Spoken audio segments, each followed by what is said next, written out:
আজকের এই সময় মুসলিম উম্মার ইতিহাসে আরেকটি গুরুত্বপূর্ণ অধ্যায় রচিত হচ্ছে।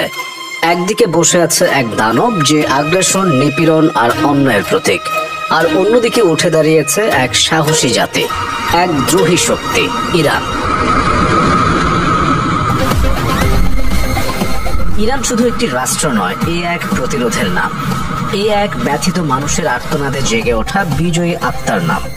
জেরুজালেমের জন্য, গাজার জন্য, সিরিয়ার সন্তানের জন্য ইরান আজ কথা বলছে আগুনের ভাষায়।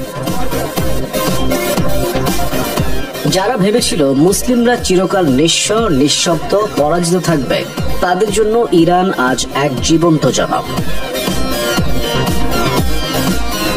আজকের এই ধ্বনিতে জেগে উঠুক গোটা উম্মাহ, কারণ এটি শুধু যুদ্ধ নয়, এটি ন্যায়ের জন্য জ্বলে ওঠা এক আত্মা, একটি ঐতিহাসিক দায়িত্ব।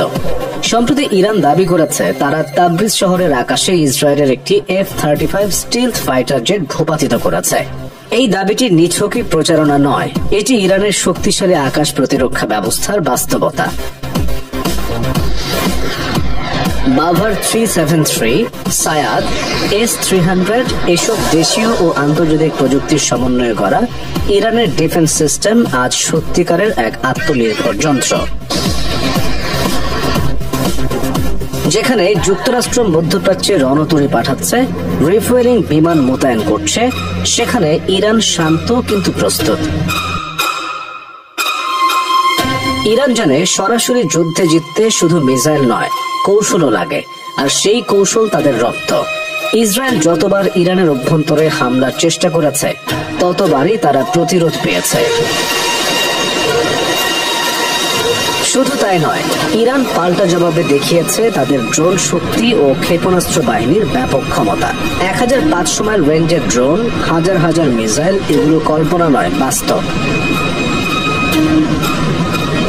ইসরায়েলকে আক্রমণ করতে সক্ষম এমন আত্মঘাতী ড্রোন উন্মোচন করেছে দেশটির রেভলিউশনারি গার্ড কর্পস IRGC, যার নাম শাহেদ 107।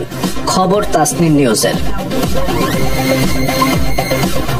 শত্রুর লক্ষ্যবস্তুতে আত্মঘাতী অভিযানের জন্য ব্যবহৃত হবে এই মনুষ্যবিহীন বিমানবাহী যানটি। ফলে ইসরায়েল সেই ড্রোন ঠেকালেও ইরানের কাউকে হামলার শিকার হতে হবে না। সোমবার এমন ড্রোন উন্মোচন করেছে IRGC। শাহেদ 107 এর ছবি থেকে বোঝা যায় এটি একটি পিস্টন ইঞ্জিন দিয়ে সজ্জিত ড্রোন, যা 1500 কিলোমিটারেরও বেশি পরিসরে উঠতে সক্ষম। আর IRGC তো পরিষ্কার বলেই দিয়েছে, ইসরায়েলের ক্ষয়ক্ষতি কল্পনারও বাইরে। কোনো প্রচার নয়, এই এক কথার মধ্যেই লুকিয়ে আছে পুরো গল্প। ইরানের সঙ্গে দীর্ঘমেয়াদী যুদ্ধের আশঙ্কায় ইসরায়েল খুবই উদ্বেগে রয়েছে বলে জানিয়েছে ওয়ালা নিউজের ইহুদিবাদী বিশ্লেষক ডেনিস স্ট্রানোভিচ। ইরানের রেডিও তেহরান এই খবর দিয়েছে। তিনি এক নিবন্ধে লিখেছেন, যুদ্ধ চলছে, কিন্তু ইসরায়েলের আশঙ্কা হলো এটি দীর্ঘমেয়াদী যুদ্ধে পরিণত হতে পারে। এমনটি হলে তা ইসরায়েলের জন্য বড় বিপদ ডেকে আনবে। স্ট্রানোভিচ আরো বলেন, যদি যুদ্ধ দীর্ঘ সময় ধরে চলে, তাহলে তা ইসরায়েলি অর্থনীতি এবং সমাজকে ভেঙে ফেলবে। দখলদার ইসরায়েলের জায়নিস্ট সেন্টার ফর সিকিউরিটি রিসার্চের গবেষক এবং সামরিক গোয়েন্দা পরিষেবার ইরান বিষয়ক ডেস্কের সাবেক প্রধান বলেন, ইসরায়েলের এটা বুঝতে হবে যে ইরানের পরমাণু বা ক্ষেপণাস্ত্র কর্মসূচি সম্পূর্ণরূপে বন্ধ করার ক্ষমতা তাদের নেই এবং দ্রুত ইরানের সাথে তাদের যুদ্ধ শেষ করতে হবে। এই সংকটের মধ্যে চীনের ভূমিকা আবার নতুন মাত্রা এনেছে। ইসরায়েলে থাকা চীনা নাগরিকদের যত তাড়াতাড়ি সম্ভব দেশ ত্যাগ করার বার্তা দিয়েছে বেইজিং। একই সঙ্গে আলোচনার কেন্দ্রে এসেছে চীনের এক রহস্যময় কার্গো বিমানের তেহরানে অবতরণ। অস্ত্র ভর্তি এ কার্গো বিমান এমনই আশঙ্কা। স্পষ্টতই বৈশ্বিক শক্তিগুলো জানায় ইরানকে আর অবহেলা করার সময় নেই। আরো বিস্ময়কর হলো 21টি মুসলিম দেশ একযোগে ইরানে ইসরায়েলি হামলার নিন্দা জানিয়েছে। এটা শুধু প্রতীকী সমর্থন নয়, এটা কূটনৈতিক বার্তা, ইরান একা নয়।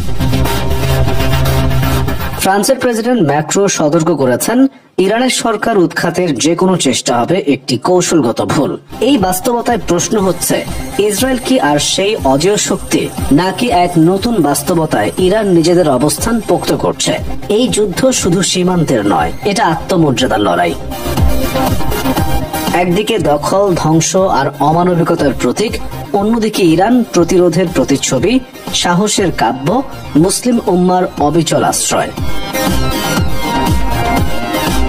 যখন জালিম আগুন ছুড়ে, ইরান জবাব দেয় বজ্রনীনাদে। যখন গাজার শিশুরা রক্তাক্ত মাটিতে পড়ে, ইরান দাঁড়ায় ঢাল হয়ে। আজকের এই সংঘাতের ভেতরে লুকিয়ে আছে আগামী দিনের ইতিহাস, যেখানে লেখা থাকবে, ঈমান যখন গর্জে ওঠে, তখন দুনিয়ার বড় বড় শক্তিও কেঁপে ওঠে।